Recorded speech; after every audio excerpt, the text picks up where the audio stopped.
आजकल हम सब ऑनलाइन एआई से बनी कमाल की तस्वीरें देख रहे हैं, है ना? हर जगह इनकी बाढ़ सी आ गई है, पर कभी सोचा है ये बनती कैसे हैं? चलिए, आज इसी के पीछे का राज जानते हैं। ऑनलाइन स्क्रॉल करते हुए अक्सर कुछ ऐसी तस्वीरें दिख जाती हैं जो हैरान कर देती हैं और कभी-कभी तो थोड़ी अजीब भी लगती हैं। ये सब एआई से ही तो बनी हैं। कुछ तस्वीरें तो इतनी वायरल हुई कि क्या कहने, जैसे सुंदर पिचाई के कुत्ते का सर्फिंग करना या फिर किसी की अपनी तस्वीरों का मशहूर गिबली स्टूडियो के अंदाज में बदल जाना। इतना ही नहीं, टाइम स्क्वायर में बाइक चलाता कॉर्गी और ओलंपिक में तैरते टेडी बियर, मतलब जो सोच सकते हैं वो बन रहा है। तो सवाल यही उठता है कि इन तस्वीरों के पीछे का असली मैजिक है क्या? ये सिर्फ कुछ बटन्स दबाने का खेल है या फिर इसके पीछे कोई और कहानी है? चलिए इसी सवाल का जवाब ढूंढते हैं। हर शानदार एआई तस्वीर के पीछे ना एक सीक्रेट छिपा होता है और उसे कहते हैं प्रॉम्प्ट। और ये सिर्फ कुछ शब्द नहीं है, ये अपने आप में एक कला है। अगर आसान भाषा में समझें तो प्रॉम्प्ट एआई के लिए एक तरह का ऑर्डर है, एक कमांड। आप जितना साफ और डिटेल में अपना ऑर्डर देंगे, रिजल्ट उतना ही बेहतरीन मिलेगा। ये एआई को बताता है कि क्या चाहिए, कैसा दिखना चाहिए और किस स्टाइल में चाहिए। तो एक अच्छा प्रॉम्प्ट बनाने के 4 जरूरी हिस्से होते हैं। पहला, डिटेल में बताना कि तस्वीर में दिखना क्या चाहिए। दूसरा, रंग और स्टाइल, जिससे तस्वीर का पूरा लुक तय होता है। तीसरा, मेन सब्जेक्ट, यानी तस्वीर का हीरो कौन है, कोई इंसान, जानवर या कोई चीज। और चौथा, माहौल, जो तस्वीर को एक फीलिंग देता है। तो अब जब हम प्रॉम्प्ट की कला को थोड़ा समझ गए हैं, तो चलिए उस नए टूल की बात करते हैं जो इस पूरे खेल को एक नए लेवल पर ले जा रहा है। गूगल का एक नया, बहुत ही powerful AI image tool. Internet पर इसका एक मजेदार नाम वायरल हो गया, नैनो बनाना। पर इसका असली ऑफिशियल नाम है जेमिनी 2.5 फ्लैश इमेज। खैर, नाम कोई भी हो, इसका काम सच में कमाल का बताया जा रहा है। इसकी कुछ बातें इसे बहुत खास बनाती हैं, जैसे कि ये किसी एक कैरेक्टर को अलग-अलग तस्वीरों में भी बिल्कुल एक जैसा दिखा सकता है।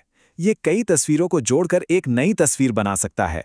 इसमें आप बातचीत करके स्टेप बाय स्टेप बदलाव करवा सकते हैं। और तो और, ये एक तस्वीर का स्टाइल कॉपी करके दूसरी पर भी लगा सकता है।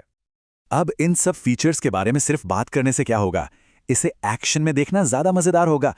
तो चलिए एक असल दुनिया का उदाहरण लेते हैं, एक वर्चुअल ट्राई ऑन, जो इसकी ताकत और हाँ, इसकी कमियों दोनों को सामने लाता है। हुआ ये कि एक यूजर ने अपनी तस्वीर और एक ड्रेस की तस्वीर के साथ प्रॉम्प्ट दिया, इस महिला को एक काली ड्रेस पहनाओ। पहली कोशिश में एआई ने ड्रेस को सीधे मौजूदा कपड़ों के ऊपर ही चिपका दिया, जो बिल्कुल सही नहीं था। इससे यह भी पता चलता है कि प्रॉम्प्टिंग में कई बार कोशिश करनी पड़ती है। फिर दूसरा प्रॉम्प्ट दिया गया कि पैंट हटा दो, और इस बार रिजल्ट काफी बेहतर था। लेकिन इसी पूरी प्रोसेस में एक बहुत बड़ी कमी भी सामने आ गई, जिसने एक नई बहस छेड़ दी। और यहीं से कहानी में एक दिलचस्प मोड़ आता है। एक तरफ है कंपनी के बड़े बड़े दावे और दूसरी तरफ है यूजर्स का असल अनुभव, और दोनों के बीच एक बड़ा गैप दिख रहा है। तो वो कमी क्या थी? कमी ये थी कि कई बार एडिटिंग करने के बाद तस्वीर में महिला का चेहरा इतना बिगड़ गया कि उसे पहचानना भी मुश्किल हो गया। ये मल्टी टर्न एडिटिंग की एक बड़ी लिमिटेशन को दिखाता है। यहां दावों और हकीकत का फर्क साफ नजर आता है। देखिए, गूगल कहता है कि क्रिएटिव फ्रीडम मिलेगी, लेकिन रेडिट जैसे प्लेटफॉर्म पर यूजर्स भयानक सेंसरशिप की शिकायत कर रहे हैं। गूगल स्थिरता का वादा करता है, पर यूजर्स का कहना है कि स्थिरता तो कम हो गई है।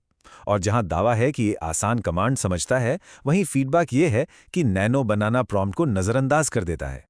एक रेडिट यूजर ने तो अपनी फ्रस्ट्रेशन साफ साफ लिख दी। ये तो एकदम सेंसरशिप वाली बात है, चैट जीपीटी से भी ज्यादा।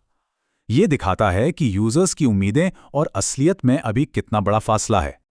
चलिए अब थोड़ा जूम आउट करते हैं और इस टेक्नोलॉजी की बड़ी पिक्चर को देखते हैं कि ये है क्या और भविष्य के लिए इसके क्या मायने हैं। इस टूल की इतनी जबरदस्त पावर का राज ये है कि ये सिर्फ कीवर्ड नहीं पकड़ता, बल्कि ये भाषा को एक बहुत गहरे लेवल पर समझता है। रिसर्चर्स इसे deep level of language understanding कहते हैं।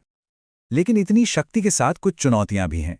रिसर्च बताती है कि एआई के लिए अभी भी दुनिया के फिजिक्स के नियमों को पूरी तरह समझना मुश्किल है। अक्सर तस्वीरों में हाथ जैसी बारीक डिटेल्स सही नहीं बन पाती।